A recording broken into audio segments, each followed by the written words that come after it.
जहाज को एक वायुयान क्षैतिज तल के साथ 30 डिग्री का कोण बनाते हुए जमीन से उड़ता हुआ 184 मीटर जाता है, तो जमीन से ये वायुयान की ऊंचाई क्या होगी? यानी हवाई जहाज कितनी ऊंचाई पर उड़ रही है? ये देखने में लगता है कि बहुत मतलब अजीब सा सवाल है, लेकिन ये सवाल बहुत मुश्किल नहीं है, एकदम हल्का है।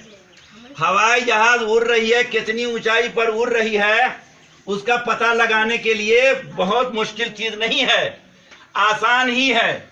यानी कि ऐसे पहले सवाल को किताब में बनाइए फिगर के तौर पर कि मान लीजिए कि एक हवाई जहाज जमीन से उड़ता है, मान लीजिए कि ये है जहाज 184 मीटर की दूरी पर उड़ रहा है और 30 डिग्री का कोण बना रहा है, ठीक है।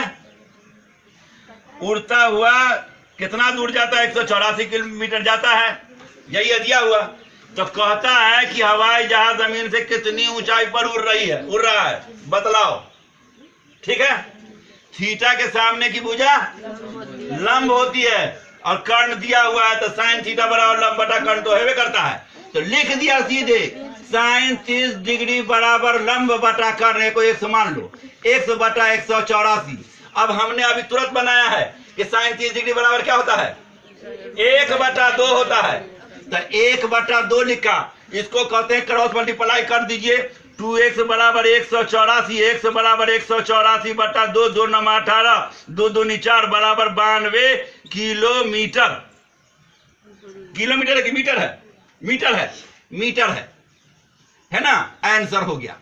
92 मीटर की दूरी पर हवाई जहाज उड़ रहा है, ठीक है, बन गया। अब आइए, बहुत मुश्किल सवाल नहीं है, फिर गौर से सवाल सुनिए। सवाल है, एक पतंग की डोरी 100 मीटर लंबी है। यदि डोरी एक सरल रेखा के रूप में हो एवं भूतल माने जमीन के साथ थीटा कोण इस प्रकार बनाती हो कि साइन थीटा बराबर 8/15, तो भूतल से पतंग की ऊंचाई निकालो। मान लिया कि एक पतंग है जो उड़ रहा है या उड़ रही है, ठीक है। मान लो कि ये पतंग है, ठीक है, जो 100 मीटर के रस्सी में धागा में वो बंधी हुई है, ठीक है। तो कहता है कि कितनी ऊंचाई पर उड़ रही है पतंग, उसका पता लगाओ, ठीक है। तो लंब होता है, कर्ण दिया हुआ है। सुन लो, पतंग जब भी उड़ेगी वो तिरछी उड़ेगी। पतंग की डोरी कभी भी लंब नहीं होगा, परपेंडिकुलर नहीं होगा, जब भी होगा कर्ण होगा। जब कर्ण होगा तो ये पता मान लिया कर्ण। अब लंबाई ऊंचाई निकालना है, ऊंचाई मान लिया अकल से। लिखो साइन थीटा बराबर लंब को 100 मान लो, 100 बटा कर्ण 100 है। यहां साइन थीटा का मानिए तो दिया हुआ है 8/15, लिख दो 8/15, क्रॉस मल्टीप्लाई कर दो, 15x बराबर 8 गुने 100। इधर देखो बेटा, x बराबर क्या होगा? 8 गुने 100/15, काट कूट दो आंसर। 5 या 15, 5 दूनी 10 है ना, और 8 दूनी 16/3, भाग दे दो, 3 पंचे 15, 3 तिहाई 9, 3 पॉइंट दे दो, 3 तिहाई 9 है ना। ये हो गया आंसर। 53.3 मीटर की दूरी पर क्या कर रही है? पतंग उड़ रही है। सवाल भारी नहीं है, एकदम हल्का है। मिटावे, गौर से देखो। और पढ़ने में 2 चीज में आस्कत नहीं करना है, गुना भाग में आस्कत नहीं करना है। जो गुना भाग में आस्कत करता है वही आदमी का पीछे होता है, उसको नहीं बनता है। गुना भाग में आस्कत नहीं करना है, आता हो चाहे नहीं आता हो। आस्कत करोगे आता रहता है तब भी गड़बड़ आता है। गुना करने में आस्कत नहीं करना है, समझा ना। अब सवाल नंबर 3 देखो। ए भी एक ऊर्ध्वाधर दीवार है। ऊर्ध्वाधर किसको कहते हैं? सीधी। एक होता है टेढ़ी बोकली, है ना। ये ऊर्ध्वाधर माने सीधी दीवार है जिसका बी ही संपर्क जमीन के संपर्क में, भूमि के संपर्क में है। ऐसी सीढ़ी है जमीन से सी बिंदु पर टिकी हुई है और ए सी बी 60 डिग्री का कोण बना रही है और बी सी बराबर 3 मीटर हो तो सीढ़ी की लंबाई बतलाओ।